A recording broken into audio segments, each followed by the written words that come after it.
So like any good road trip, we're starting out at the shop getting some last minute repairs done before we start out on our 1,700 mile first trip with the new Toterhome. That right there is Mount Shasta, which means 1, we're in California. 2, I have been an absolutely terrible YouTuber and filmed none of the stuff that happened between that intro clip at the shop and how we got here, which was a lot. So let's start with at the shop. That leveling valve right there that controls this air ride fifth wheel hitch. Some of you remember that blew out on my way home with this setup from the auction. And so I just pinched off the line and the hitch bottomed out, and that was fine, no big deal. Drove it home. Well, we had to order a new one because it's like a little specialty leveling valve. I thought I was going to end up having to haul this down to Southern California without it, which wouldn't have hurt a thing. It'd have been okay. Obviously preferable to have it working though, but it showed up just in time. So I went to McCauley's this morning. They got it thrown on the spot right there in the road out front. Went back, got all hooked up, get ready to go. Not a single light on this trailer, brakes, nothing works. It's all dead. I had nothing out the back of the truck at the plug, and I searched all over that stupid thing and couldn't find fuses, wiring problems, nothing anywhere, until finally I will go over here and show you. If you come over here, it is right there, that junction box. I'll pull you back out here because it's loud under there. That junction box is the junction box that controls all the wiring that goes back to the trailer, and inside of it there's a tiny little 10 amp fuse that kind of powers it, and that fuse had popped, so everything going out the back was dead. So I spent so freaking long underneath the back of it right here, you know, where the wiring is, trying to find the problem. Couldn't find anything. Then I went to the fuse box of the truck, which is up there. Couldn't find a problem. But there's this extra junction box that has been put in the middle that I finally found. Got all that straightened out. So I was all clean, ready to go. And by the time I got done with that, I was covered in dirt and stuff rolling around in my driveway, and had to get all cleaned up again to leave. So we finally got that done. We got all that stuff working, good to go. And then we hit the road. And then everything's been going smooth after that until we got here, where I stopped to take a break, stretch the legs, check out the view, because we got a lot more driving to do. And I have 2 goals for this trip. Number 1, don't break down. Number 2, get some in and out while I'm here in California. And number 3, get some round table pizza, because those are 2 foods that I very much miss being up there in Central Oregon. So all's been going good. We just gave a walk around, check all the tires, check no more air leaks out of that leveling valve. So we are good to get back on the road. Okay, we made it down into the town of Weed, stopped at the truck stop here, fill up with fuel. All the hubs all the way around are staying nice and cool. Tires are all staying nice and cool. Very happy with all that so far. All the parts are still attached for now, so that's good. Now hopefully that guy moves soon and we can keep going. Well, he turned his lights on, so hopefully that means he's moving soon. We shall see. Oh, brake lights. Brake lights off. And he's very slowly going. Cool. All trucks stop at scales. Well, it's a good thing I'm in an RV.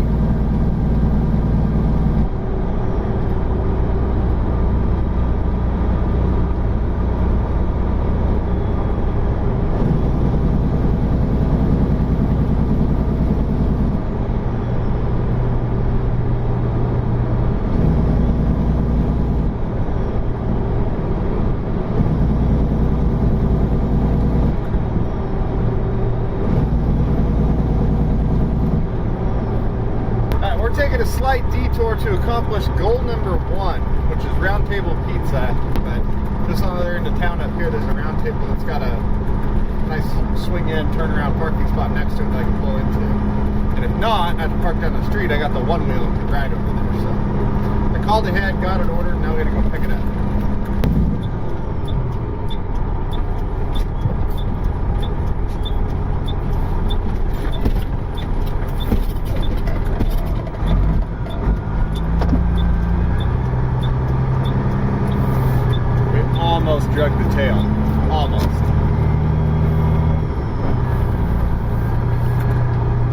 got out, I was like, dang, it smells like smoke.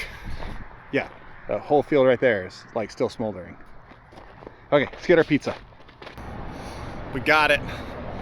Now, can you guess what I got? That is quite the rig right there. Such a huge setup. And I know everybody said, don't sell the trailer. Well, there's a reason, and I'll tell you that later. Okay, it's later. Selling the trailer, because I never really bought the, I mean, I technically bought the trailer and I own the trailer, but I bought that for my brother-in-law. The whole reason I went to that auction in the first place was to check that trailer out for him and see if it would work. So that, I never bought that trailer for me. It was never meant to be my trailer. That was never the plan. Well, this wasn't the plan either, but I went over there to look at that trailer, to check it out for my brother-in-law, who was looking for a trailer exactly like this, like a livable big fifth wheel trailer. We were helping him try to find one. And I spotted that one in the auction, and I love me some auctions, so I went over there, checked it out for him, sent him all the pictures, sent him all the stuff. He sent me a budget because he liked it, so I bought it for him. It's not like I bought it and then selling it because I don't like it. I never meant to have that in the first place. But again, Allison never meant to have this, and now I do. So there's that. Sent me pepperoni and ham. Wonderful combination. And check this out. Because, you know, I got me a fridge right here. And then I also got a SetPower fridge right here because I never gone on a long trip with this fridge before. So I wanted to make sure I had a fridge just in case. So I brought that one on this trip just because. But I can put pizza in the fridge. And then I also got an air fryer. Round table pizza heated up in the air fryer the next day after being in the fridge. Best breakfast ever.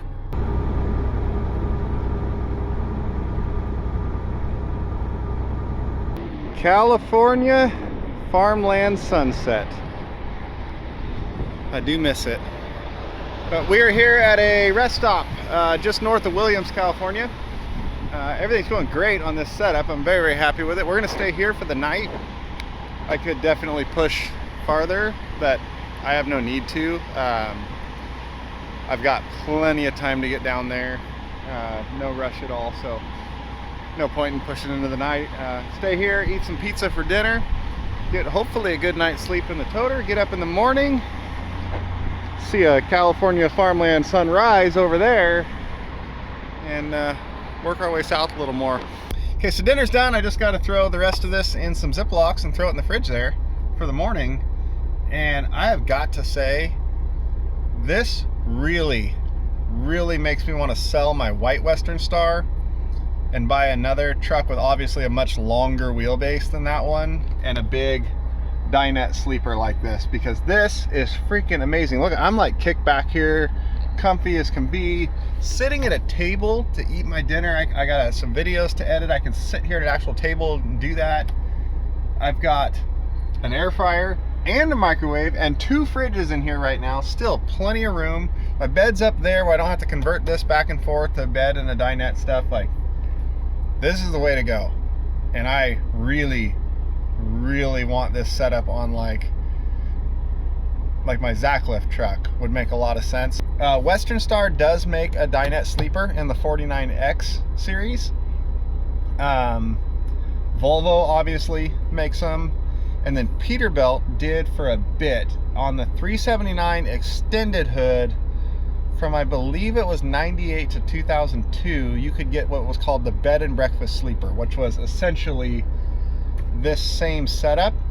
But on the Peterbilt, since the 379, the cab is not nearly as wide up there as like an integrated truck like this, because that's like a standard 379 cab that then the sleeper is put on the back of.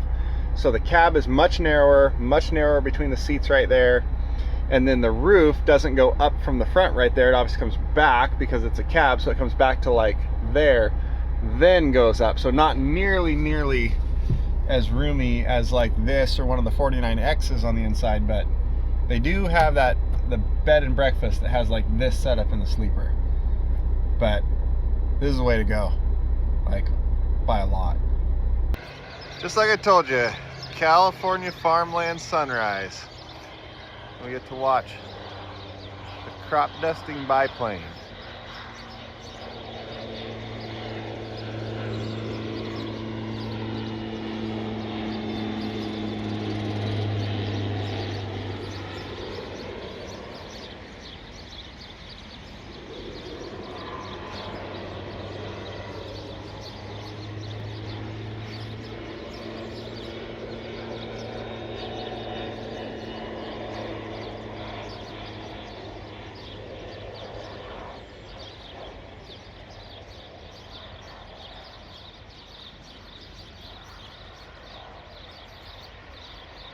Pretty cool.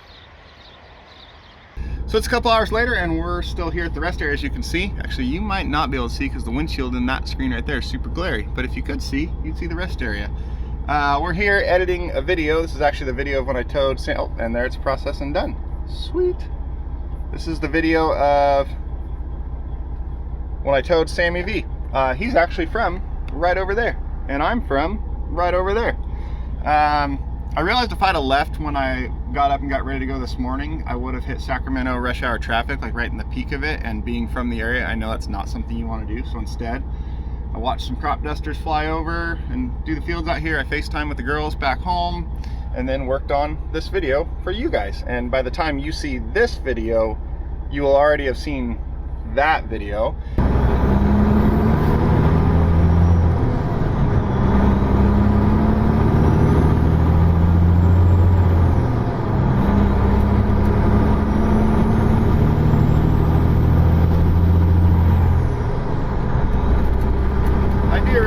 California, like the state, the place itself is really, really nice.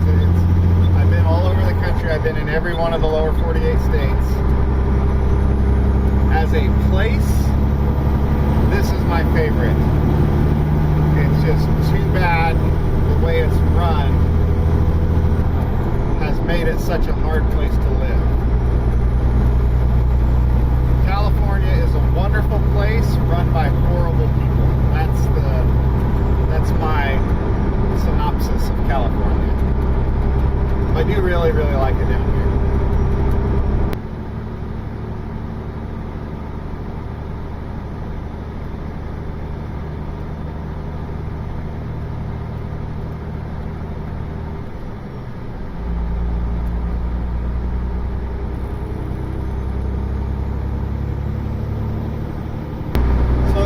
Headed back the other way up the scale ramp. He went up and pulled in behind all of us, and he's over there creating a traffic break. And luckily we're on the side of it.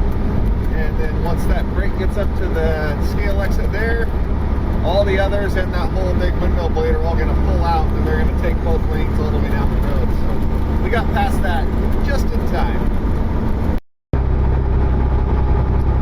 That's what a $200,000 trailer looks like. Brand new from Murray, not even a scratch on it. It's crazy how expensive those things have got.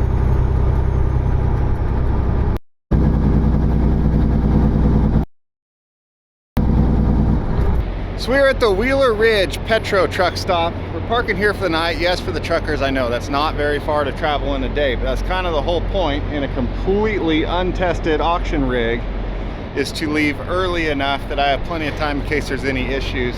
From here, we're about 2 hours to our destination. So my plan was just to get here sometime today. So if I leave here tomorrow morning, I'll put me to our destination there right when we're meeting up tomorrow. So that should all work out. We got here much earlier than expected because everything's been doing so good. So I got a motel room over there. I already went and checked in. Got my one wheel here that we're gonna go cruise town on because there's an In-N-Out right down the road here, which means we can get in and out for dinner tonight, which is perfect because I finished my round table for lunch this afternoon. So look at that setup. It's the last day it's gonna stay complete like this before the trailer gets dropped off, but so far so good. So I already got checked in. Yes, I have this huge sleeper and bed and everything I need, but I need a shower tonight. And I'm also due for a bag change because, you know, I have an ostomy bag. And yes, I could do that anywhere, but it's much easier to do when you have like an actual shower and a room and all stuff. And I'm not going in some truck stop shower. So I got a room at the hotel over here, change a bag out, take a shower, sleep in that bed tonight. So I don't have to idle the truck all night because it's hot as shit down here. And then tomorrow morning, last leg of the trip, we're gonna start by climbing up the Grapevine, which is right up there. And instead of going the other side of the Grapevine, we're gonna head to the east out through Gorman, get out into Palmdale and head down from there is kind of the plan. So I gotta find where this In-N-Out is and how I get there. So many trucks. Let's head out here. Woo.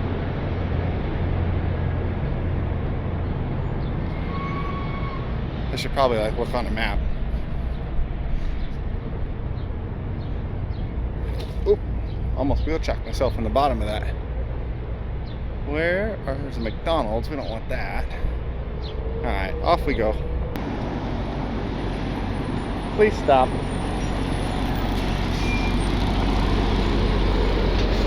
Bumpy road.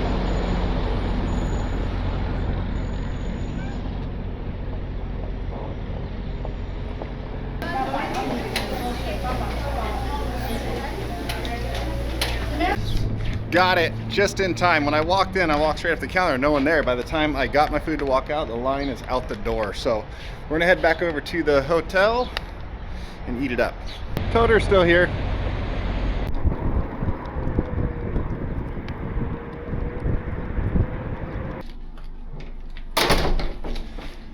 All right, dinner time. And I've been trailer shopping.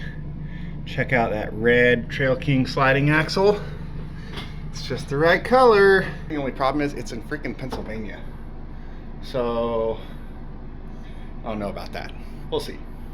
Good morning. We are headed back out to the toter, which is still here, luckily.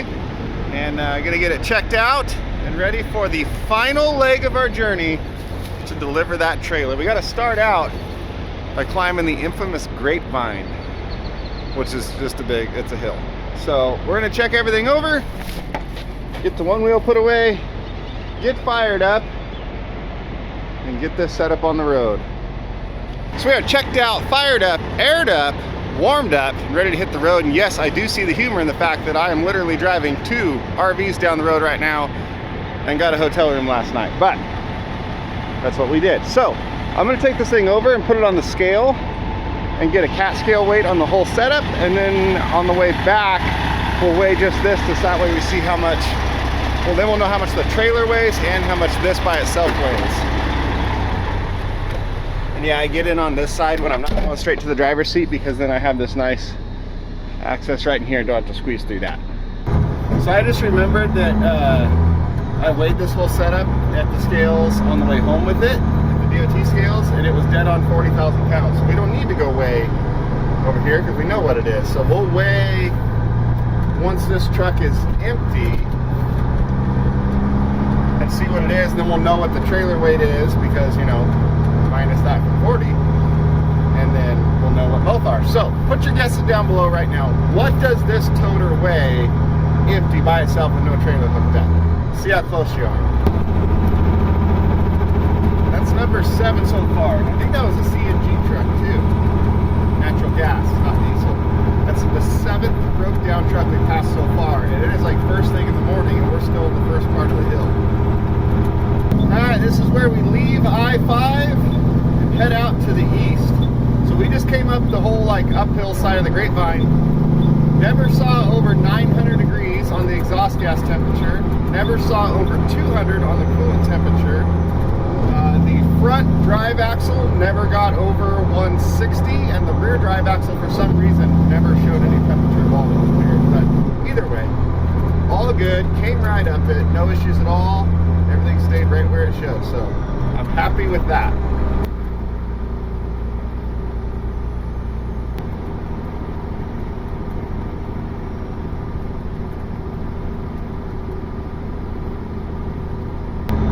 That's a really, really tight turn.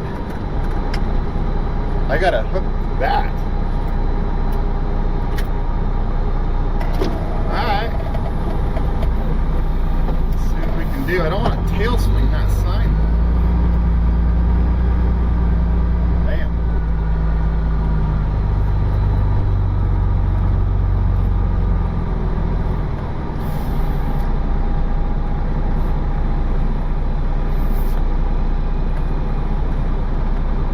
Tail swing is concerning me more than the corner. Oh, we cleared it. We got it. This thing turns sharper than my pickup. It's incredible.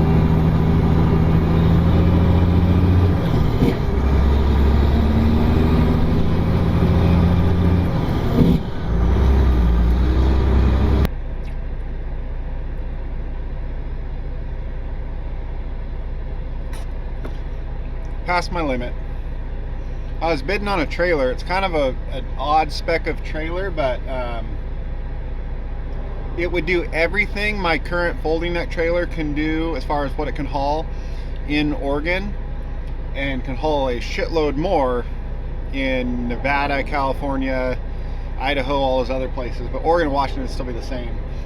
So my goal was, if I could get that for cheaper than what I could sell my current trailer for, I could buy it, then sell my current folding neck trailer, still be able to do all the exact same stuff in Oregon, but have a trailer that's more capable when I come back down here to California and all that. But I had a limit.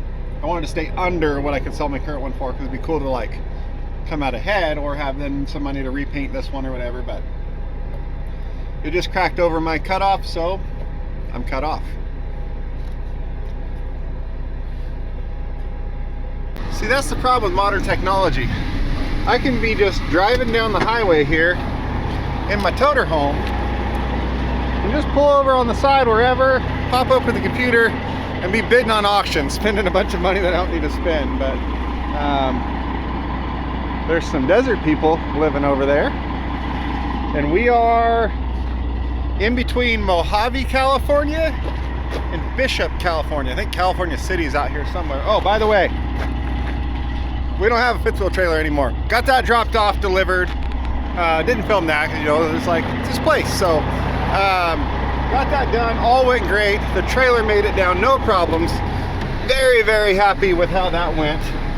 And now we don't have the trailer hooked up, and I'm slightly less concerned about issues and stuff like that, because we obviously have a lot less stuff rolling down the road. I'm going back up the desert side. We're gonna end up over on the east side of the Sierra Mountains, get up into Reno, probably stay in Reno area tonight, and then continue on up into Oregon from that direction tomorrow, up the eastern side of, coming in the eastern side of Oregon. So different route, different scenery, different stuff to check out.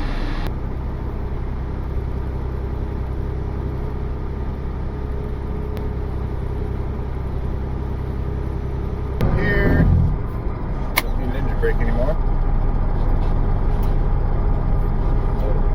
Get on our scale pads, release brakes, confirm our stuff.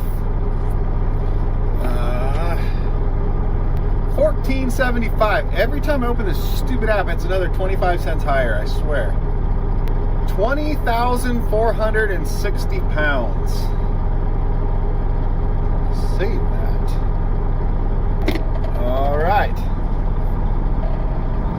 Now we're gonna pull over here and walk inside. This thing's heavy. I did not expect it to be that heavy. But that means this is 20,000 and the trailer is 20,000. So I was right at 40,000 all combined.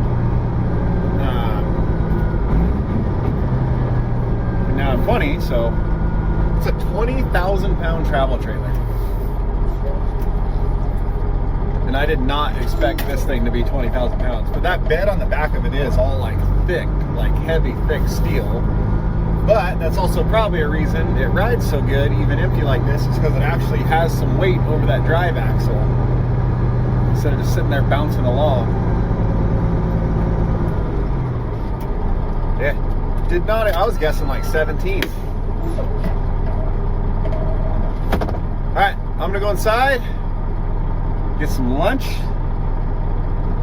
get some more water, and then continue headed north through the desert.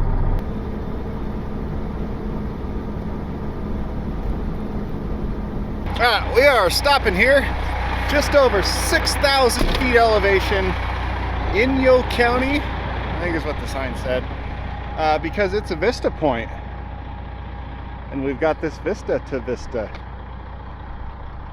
Range of lights, sculpted by ice. So this is the eastern side of the Sierra Nevada mountains, and yes, it's windy up here, but we're headed up 395. We're climbing whatever this grade is. Yeah, that's the back side or the eastern side of the Sierra Nevadas. We're gonna go all the way up this side of the mountain range up into Reno, and I think we're gonna stay in Reno for the night. All depends on what time we get there. Hey, you're blocking my view. There it is. Did I mention it's 103 right now? It's 103. I don't know if I've said that or not yet, but it's hot. So we're getting back in the AC.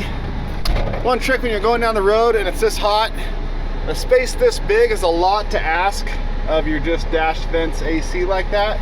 So what you do, a little trick, you set your cruise control, you run on back, and you crank up. No, just kidding. You pull over, you park your truck, you chalk your wheels, you go put your safety triangles out, then you go back and you crank up your bunk AC, and you've got all the big bunk AC helping cool down this whole space behind you. Well, you got this blowing in front of you, and it works a hell of a lot better. Like, yeah, that's one thing about this huge space. It takes a lot to cool it down on a hot day like this, but yeah, Sierra Nevadas. I don't know how high this goes up. We're just over 6,000 feet, so I guess we'll go find out.